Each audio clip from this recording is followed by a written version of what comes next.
IPL సీజన్లో Rajasthan Royals playoff చేరడంపై ఆ జట్టు captain Riyan Parag, head coach Kumar Sangakkara మధ్య భిన్నాభిప్రాయాలు వ్యక్తమయ్యాయి.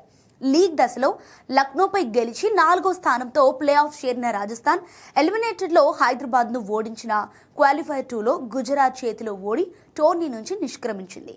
ఈ నేపథ్యంలో జట్టులో యువకులు, అనుభవం లేని ఆటగాళ్లు ఎక్కువగా ఉండటం వల్ల తాము ప్లే ఆఫ్ చేరుతామని అసలు ఊహించలేదని కెప్టెన్ పరాగ్ వ్యాఖ్యానించాడు. అయితే సంగక్కర ఈ అభిప్రాయాన్ని పూర్తిగా వ్యతిరేకించారు.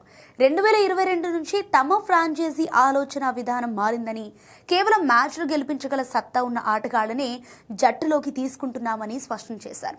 15 ఏళ్ల వైభవ్ సూర్యవంశీ ఇలాంటి యువ ఆటగాడైన తుది జట్టులో ఆడే అర్హత ఉందనే నమ్మకంతోనే కొనుగోలు చేశామని, గత వేలంలో డబ్బు వినియోగంలో కొంత తడబడినప్పటికీ జట్టులో అనుభవం లేమి అనేది పెద్ద సమస్య కాదని ఆయన పేర్కొన్నారు.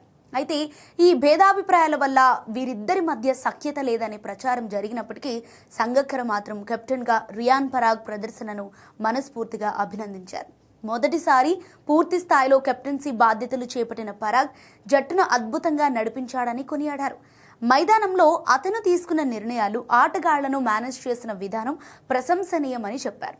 టోర్నీ ప్రారంభంలో రాజస్థాన్ ప్లే ఆఫ్ చేరుతుందని, బయట ఎవరూ నమ్మకపోయినా తమ జట్టు కష్టపడి ఆ విమర్శలను తిప్పికొట్టిందని సంతోషం వ్యక్తం చేశారు. ఈ సీజన్ అనుభవంతో పరాగ్, మిగిలిన ఆటగాళ్లు భవిష్యత్తులో మరింత నేర్చుకుని వచ్చే సీజన్లో మరింత బలంగా పునరాగమనం చేస్తారని సంగక్కర ధీమా వ్యక్తం చేశారు.